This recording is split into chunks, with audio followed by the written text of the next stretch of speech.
आज हम बात करने जा रहे हैं एक ऐसी खबर की जो छत्तीसगढ़ के बस्तर इलाके में नक्सलवाद के खिलाफ जंग को नया मोड़ देने वाली है। 4 और 5 अप्रैल 2025 को केंद्रीय गृह मंत्री अमित शाह ने रायपुर और बस्तर का दौरा किया। जानकारी के मुताबिक इस दौरे में उन्होंने न सिर्फ एंटी नक्सल नीति को हरी झंडी दी बल्कि फोर्स को हाईटेक बनाने के लिए 870 करोड़ रुपए के प्रस्तावों को भी मंजूरी दी। क्या है ये प्लान, कैसे बस्तर के जंगल अब नक्सलियों के लिए काल बनने वाले हैं और मार्च 2026 तक नक्सलवाद को खत्म करने का लक्ष्य कैसे पूरा होगा।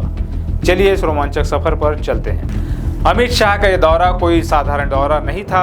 4 अप्रैल को वो रायपुर पहुंचे और अगले दिन बस्तर के दंतेवाड़ा में बस्तर पंडु महोत्सव के समापन समारोह में शामिल हुए। लेकिन उनका असली मकसद था नक्सलवाद के खिलाफ चल रही लड़ाई को तेज करना। रायपुर में एक हाई लेवल बैठक हुई जिसमें गृह मंत्रालय ने बस्तर में तैनात फोर्स को मजबूत करने का पूरा खाका पेश किया। अमित शाह ने हर प्रस्ताव को गौर से देखा और उसे मंजूरी दे दी। इसका मतलब साफ है, केंद्र सरकार अब नक्सलवाद को जड़ से उखाड़ने के लिए पूरी तरह कमर कस चुकी है। लेकिन सवाल ये है, ये होगा कैसे?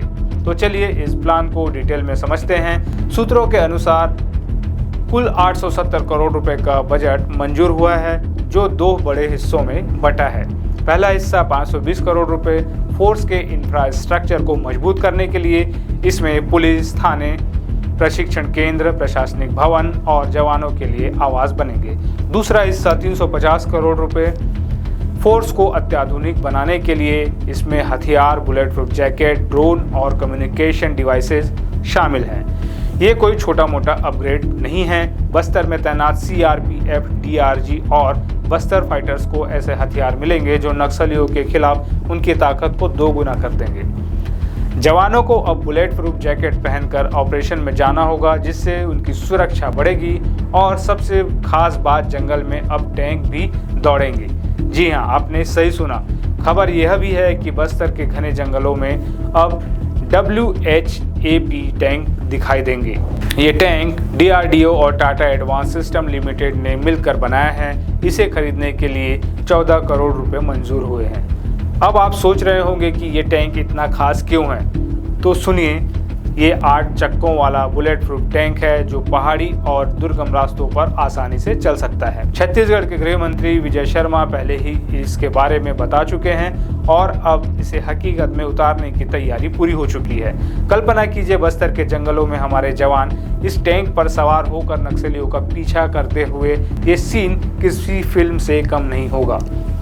सिर्फ हथियार और टैंक ही नहीं, जवानों की सेहत का भी पूरा ख्याल रखा जा रहा है। यह भी कहा जा रहा है कि अमित शाह ने जगदलपुर में 75 करोड़ रुपए की लागत से एक खास अस्पताल बनाने की मंजूरी दी है। ये अस्पताल खास तौर पर नक्सल ऑपरेशन में घायल होने वाले जवानों के लिए होगा। लेकिन इतना ही नहीं, पुलिस परिवारों को भी यहाँ इलाज मिलेगा। इस अस्पताल में प्रदेश के बेहतरीन डॉक्टर तैनात होंगे ताकि जवान जल्दी ठीक होकर फिर से मैदान में उतर सके। ये कदम दिखाता है कि सरकार सिर्फ नक्सलियों से लड़ाई नहीं लड़ रही बल्कि अपने जवानों को हर मोर्चे पर सपोर्ट भी कर रही है। अब बात करते हैं 350 करोड़ रुपए के उस अपग्रेड की जो फोर्स को टेक्नोलॉजी में सबसे आगे ले जाएगी। सूत्र बताते हैं कि इसमें AK-47 जैसे हथियारों को अपग्रेड करना, ड्रोन का इस्तेमाल और हाईटेक कम्युनिकेशन मशीनें शामिल है।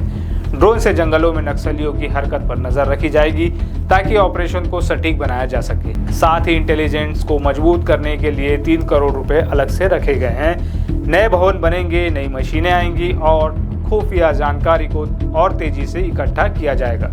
दोस्तों, ये सब सुनकर लगता है कि बस्तर की जंग अब टेक्नोलॉजी और साहस के दम पर लड़ी जाएगी। अब सबसे बड़ा सवाल, क्या सच में मार्च 2026 तक नक्सलवाद खत्म हो जाएगा? अमित शाह ने साफ तौर पर इस डेडलाइन को तय किया है। अगले 12 महीने फोर्स के लिए सबसे अहम होंगे। बारिश से पहले यानी जून 2025 तक फोर्स को पूरी तरह हाईटेक बनाया जाएगा। इसके बाद जंगलों में ऑपरेशन और तेज होंगे। पिछले कुछ सालों में बस्तर में नक्सलियों को भारी नुकसान हुआ है। 2024 में 290 नक्सली मारे गए और 2025 की शुरुआत में भी 130 से ज़्यादा ढेर हो चुके हैं। ये आंकड़े दिखाते हैं कि फोर्स पहले से ही मजबूत स्थिति में है। अब नए हथियार, टैंक और ड्रोन के साथ ही जंग और निर्णायक हो जाएगी। केंद्र और राज्य सरकार के डबल इंजन की ताकत इस मिशन को कामयाब बनाने में जुटी है। अमित शाह ने कहा कि नक्सलियों को आत्मसमर्पण का मौका दिया जा रहा है, लेकिन जो हिंसा का रास्ता चुनेंगे उनके खिलाफ सख्त कार्रवाई होगी। दूसरी ओर बस्तर में विकास के लिए भी कदम उठाए जा रहे हैं। स्कूल, सड़कें और बुनियादी सुविधाएं लाकर युवाओं को नक्सलवाद से दूर रखा जा रहा है। यह सिर्फ लड़ाई की कहानी नहीं, बल्कि बस्तर को शांति और समृद्धि की ओर ले जाने की कोशिश है। ये था बस्तर में नक्सलवाद के खिलाफ भारत सरकार का मास्टर प्लान। 870 करोड़ का बजट, हाईटेक टैंक, ड्रोन और नई उम्मीद। क्या ये सच में नक्सलवाद का अंत होगा? अपनी राय कमेंट में ज़रूर बताएं। अगर आपको ये वीडियो पसंद आया तो लाइक करें, सब्सक्राइब करें और बेल आइकन दबाना ना भूलें।